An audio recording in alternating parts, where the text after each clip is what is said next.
राजा युधिष्ठिर ने पूछा, भगवान जगदात्री उन भगवती की आराधना का क्या विधान है, उसे आप बताइए। तब भगवान श्री कृष्ण बोले, महाराज चैत्र मास के शुक्ल पक्ष की तृतीया को ललिता देवी का भगवान शंकर के साथ विवाह हुआ।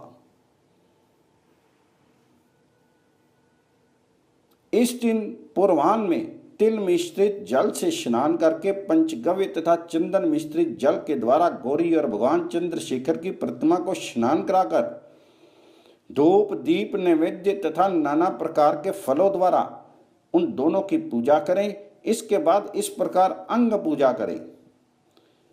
ओम पाटलाय नमः, ओम शंभवे नमः, ऐसा कहकर पार्वती और शंभु के चरणों की, त्रियुगाय नमः, ओम शिवाय नमः से दोनों गुल्फों की, विद्याय नमः, ओम भद्रेश्वराय नमः से दोनों जानुओं की, ओम ईशान्य नमः, ओम हरिकेशाय नमः से कटी प्रदेश की, ओम कोटव्य नमः, ओम शूल्य नमः से कुक्षियों की, ओम मंगलाय नमः, ओम शर्वाय नमः से उदर की, ओम उमाय नमः, ओम रुद्राय नमः से कूचद्वय की, ओम अनंताय नमः, ओम त्रिपुरघ्नाय नमः से दोनों के हाथों की पूजा करें। ओम भवान्य नमः, ओम भवाय नमः से दोनों के कंठ की, ओम गौर्ये नमः, ओम हराय नमः से दोनों के मुख की, तथा ओम ललिताय नमः, ओम सर्वात्मने नमः से दोनों के मस्तक की पूजा करें।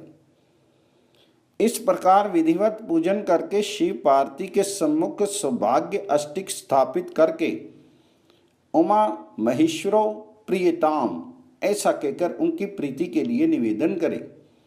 उस रात्रि में गोश्रृंगोदक का प्राशन करके भूमि पर ही शयन करना चाहिए।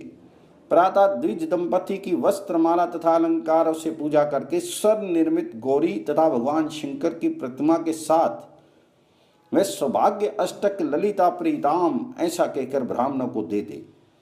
इस प्रकार एक वर्ष तक प्रत्येक मास की तृतीया को पूजा करनी चाहिए। चैत्र आदि 12 मासों में क्रमशः गो के सींग का जल, गौ में मंदार पुष्प, बिल्व पत्र, दही, कुशोदक, दूध, घृत, गोमूत्र, कृष्ण तिल और पंचगव्य का प्राशन करना चाहिए। ललिता, विद्या, भद्रा, भवानी, कुमुदा, शिवा, वासुदेवी, गौरी, मंगला, कमला, सती तथा उमा, इन 12 नामों का क्रमशः 12 महीनों में दान के समय प्रियताम कहकर उच्चारण करें।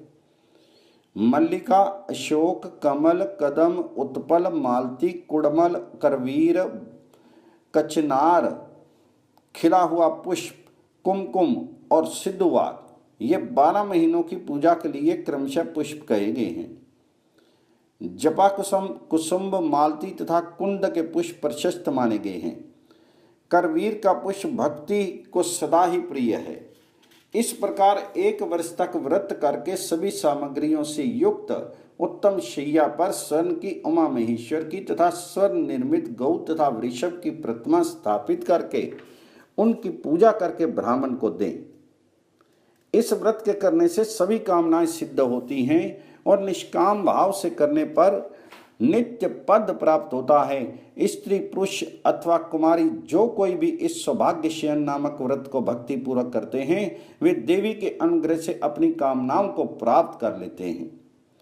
जो इसका महात्म्य श्रवण करते हैं वे दिव्य शरीर प्राप्त करके स्वर्ग में जाते हैं। इस व्रत को कामदेव, चंद्रमा, कुबेर तथा और भी अन्य देवताओं ने किया है, अतः सबका ये व्रत करना चाहिए।